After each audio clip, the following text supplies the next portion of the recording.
नमस्कार। अस्थमा की समस्या अभी इस सीजन में बहुत सारे लोगों को देखने को मिलती है। ऐसा क्यों है? अस्थमा में क्या हम ऐसा करते हैं जिससे हम अस्थमा की चपेट में आ जाते हैं, और ऐसे क्या मेथड हैं जिनसे अस्थमा को डेफिनेटली ठीक किया जा सकता है? हाँ, आज इस वीडियो में मैं आपको कुछ ऐसे मेथड बताऊंगा जिनके जरिए आप अस्थमा को अच्छे तरीके से क्योर कर सकते हैं, और अस्थमा के जो सीवियर एपिसोड्स आते हैं वो भी अब आपको नहीं आएंगे। और वीडियो के लास्ट में एक ऐसी हर्बल टी बताने जा रहा हूं, जिस हर्बल टी को आप बना करके इंस्टेंटली पिएंगे तो आपको अस्थमा के अटैक में इमीडिएटली रिलीफ मिलेगा। इस वीडियो को ध्यान से देखिएगा, और ये वीडियो यदि आपको अच्छा लगता है और आपको रिलीफ मिलता है तब ही इस वीडियो को अपने साथ के लोगों के साथ शेयर कीजिएगा। तो चलिए वीडियो को स्टार्ट करते हैं। दोस्तों, अस्थमा एक ऐसी प्रॉब्लम है जो किसी एलर्जिक सब्सटेंस की वजह से किसी व्यक्ति को होती है, या काफी लंबे समय तक एलर्जिक ब्रोंकाइटिस की प्रॉब्लम से कोई व्यक्ति परेशान है तो उसको अस्थमा की प्रॉब्लम देखने को मिलती है। अस्थमा की प्रॉब्लम में हमारी श्वास नलियों के अंदर गाढ़ा म्यूकस, चिपचिपा म्यूकस जमा हो जाता है, या यूं कहूं कि हमारी श्वास नलियों के अंदर जो म्यूकस ग्लैंड होती हैं वो बहुत ज्यादा एक्टिव हो जाती हैं, और बहुत ज्यादा जरूरत से ज्यादा वो म्यूकस सीक्रेट करने लगती हैं। अब जरा ये समझ लीजिए कि कोई लीजम है, कोई पाइप है, उस पाइप के अंदर अगर कचरा अड़ा हुआ है और पीछे से कोई कितना भी उसमें प्रेशर डाले, क्या वो निकलेगा? नहीं, वो पानी आगे नहीं निकल पाएगा। ठीक इसी प्रकार हमारी श्वास नलियों के अंदर जो जो म्यूकस ग्लैंड एक्टिवेट होने की वजह से वहां पर म्यूकस चिपका हुआ है, वो भी चिपचिपा म्यूकस जो बहुत इजीली नहीं निकलने वाला है। तो जब वो पेशेंट सांस लेता है तो उसकी सांस पूरी अंदर समाहित नहीं हो पाती। उसको ऐसा लगता है कि मेरी सांस अंदर नहीं जा रही है, और इसके एवज में उसको खांसी उठना, उसको चलते वक्त उसका दम फूलना, बैठे हुए भी दम फूलना, गले से सीटी जैसी आवाज आना, और कई बार उसको बेहोशी के लक्षण भी देखने को मिलते हैं।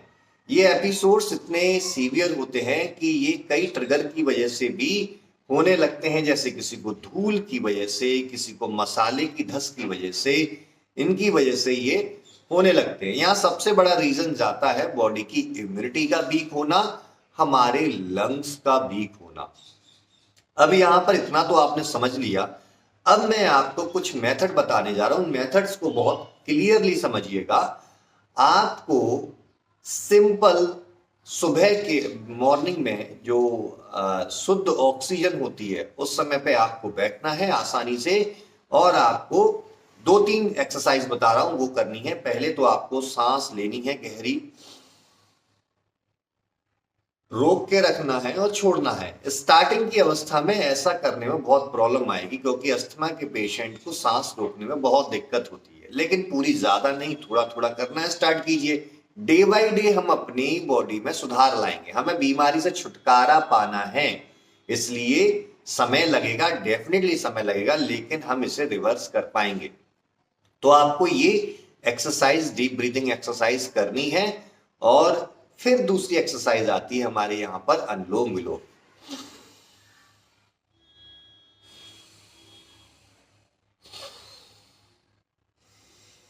ये आपको करना है। फिर इसके बाद आता है हमारा सबसे इंपॉर्टेंट, या तो आप शंख को बजाइए। आप शंख को नहीं बजा सकते तो आपको बलून लेना है, जिसको बलून थेरेपी के नाम से बोलते हैं। उस बलून को आपको दिन में किसी भी समय पे, अगर मॉर्निंग में कर सकते हैं तो बहुत अच्छा है, आप उसको कीजिए। बलून को फुलाइए जितना फुला सकते हैं, और उसके बाद उसको एयर को निकाल दीजिए, फिर बलून को फुलाइए। ये प्रॉपरली एक्सरसाइज आपको करनी है। साथ में आपको ध्यान भी करना है, मेडिटेशन भी करना है। क्यों करना है? क्योंकि कई अस्थमा के अटैक्स हमारे साइकोलॉजिकल बिहेवियर की वजह से आते हैं। जब डर जाते हैं या कोई घबराहट होती है, बेचैनी होती है, इस प्रकार के समय पर भी हमारी बॉडी ओवर रिएक्ट कर देती है, वजह से भी हमें अटैक्स आते हैं। अब चलिए, ये सारी चीज आपने कर ली। अब उसके बाद एक और चीज आपको करनी है, जो है कि आपको ब्रिस्क वॉक करना है। पहले स्टार्टिंग में धीमे धीमे चलेंगे, फिर जब हमारी स्ट्रेंथ डेवलप होगी फिर उसके बाद हम सुबह और शाम को तेज टहलना स्टार्ट कर देंगे। अब मैं आपको वो फॉर्मूला बताने जा रहा हूं जिसको हर्बल टी के नाम से आप जानेंगे। ये आपको इंस्टेंटली आराम देने वाला है।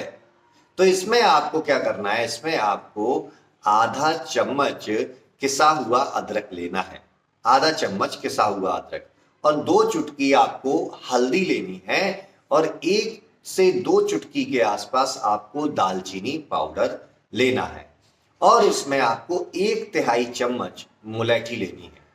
ये फॉर्मूला आप ध्यान से सुन लीजिए। इसको आपको लेकर के 2 गिलास पानी के अंदर बॉईल करना है, और साथ में उसमें थोड़ा सा गुड़ डाल दीजिए टेस्ट के लिए। अगर आपको शुगर नहीं है तो आप गुड़ डालिए, और शुगर है तो इसको नॉर्मली भी आप ले सकते हैं। अब आप इसको बॉईल कीजिए इतना कि ये आधा गिलास रह जाए, और इसको आप सुबह मॉर्निंग में गुनगुना पिए। आप इसको कंटिन्यूसली 10 से 15 दिन करके देखिए, आपको इसके इम्पैक्ट मिलेंगे। फिर 15 दिन के बाद आप 10 दिन का गैप ले लीजिए, उसके बाद फिर कंटिन्यूसली 15 दिन ऐसा कर सकते हैं। आप देखेंगे कि आपके स्वास्थ्य में पहले से बहुत ज्यादा सुधार आया है, और अस्थमा की प्रॉब्लम में आपको बहुत अच्छा रिलीफ मिला है। तो चलिए, मैं डॉक्टर शैलेंद्र शर्मा आपसे विदा लेता हूं, तब तक के लिए धन्यवाद।